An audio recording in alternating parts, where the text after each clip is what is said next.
Today I want to give you guys a quick overview of some of the changes that YouTube made to the new uploader page. Also, what emotions trigger the most sharing and how do you incorporate those into your videos? That's coming up right after this.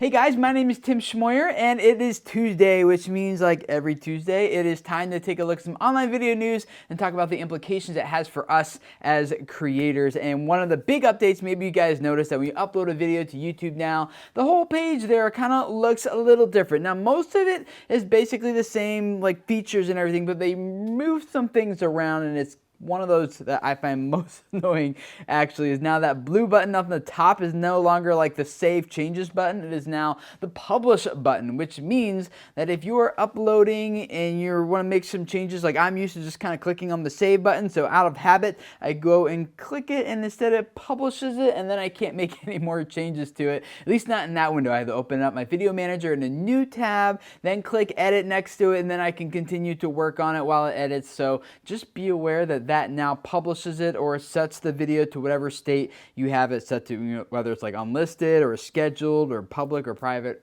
Those are your four options. Maybe you've also noticed that the categories have been moved to the advanced tab. Why that is considered now an advanced feature, I don't really know, but it's there. So if you're looking for the categories, you can find it under the advanced tab. And also I noticed that the playlist is now much more prominent. It used to be in the upper right corner with a little drop down like add to, which kind of worked half the time for me, sometimes didn't, but this new add to playlist there is much more prominent and it seems to actually work and always be present. Sometimes another one disappeared, and so they seem to have fixed that. And again, as we've already talked about in past week, placing a much bigger emphasis now on playlists throughout the site, throughout the design, through channels, search results, and much more. In the description text below this video, you will find two links that I think could be helpful for you guys. The first one is a post on New Media Rockstars written by yours truly on 4 strategies that guarantee YouTube growth. Now, if you've read my book or are working through it currently,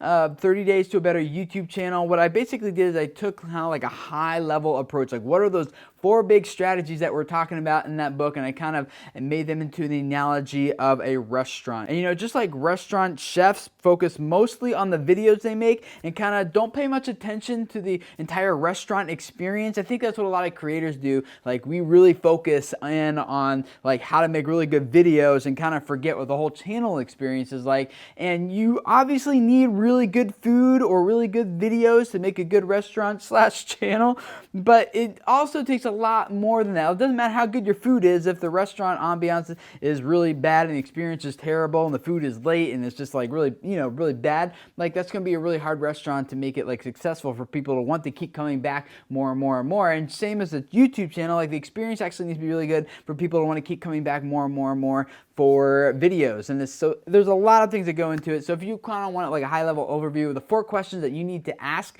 in order to develop a really successful YouTube strategy for your channel, those 4 questions are outlined in that post below. And of course, if you want to dig into it much deeper on a very practical step-by-step level of how you facilitate the channel experience, right here. Also, there is a link down there that talks about some of the emotions that trigger the most sharing for videos. All this research was done by these guys right here, Unruly Media. This is the Will It Share scorecard, and it's really good. I wish I had a link to this for you guys down below, but I can't find it online anywhere. But these guys talk a little bit more about this in this article that's linked up down there about what types of emotions trigger the most sharing. And it comes down to 2 different emotions, either positive ones or negative ones. And the positive ones actually account for 40% more sharing than videos that elicit a strong and negative emotion. But videos that elicit a strong emotion in general, whether or not it's a positive emotion or a negative emotion, are twice as likely to be shared as videos that elicit a very weak emotion or no emotion at all. So you might look at this data and naturally think that you want to elicit a very strong positive emotion in your viewers,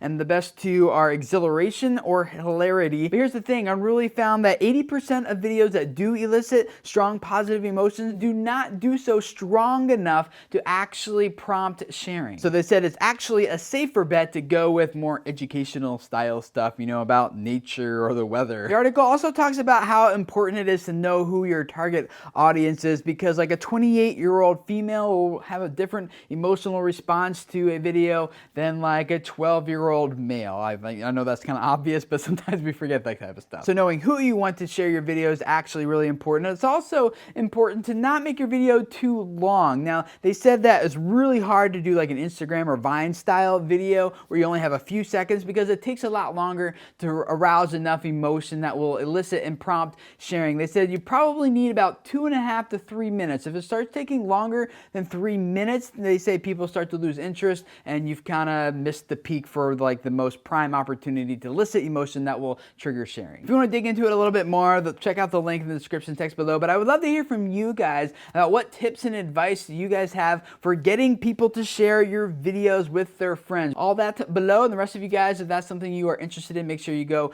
check out the comments down there that people are leaving. If you find a good one, make sure you give it a little thumbs up to help that comment boost up to the top for the rest of us. And if this is your first time here, I'd love to have you subscribe. Every Tuesday we do kind of what you just saw here, talk about news and updates in the online video world. Tomorrow on Wednesdays, I give you guys some YouTube tips, advice, ideas, suggestions, things like that. And then on Thursdays, we do some YouTube Q&A where I answer a question that one of you guys submits to help you guys out, because I really do believe that a lot of you guys have messages that could really change people's lives and make this world a better place if the people who need to hear what you have to say could just find you and hear what you have to say. So thank you for letting me be a part of helping you guys build your YouTube channels, building your audiences, and changing lives. Subscribe, and I will see you guys again tomorrow. Bye.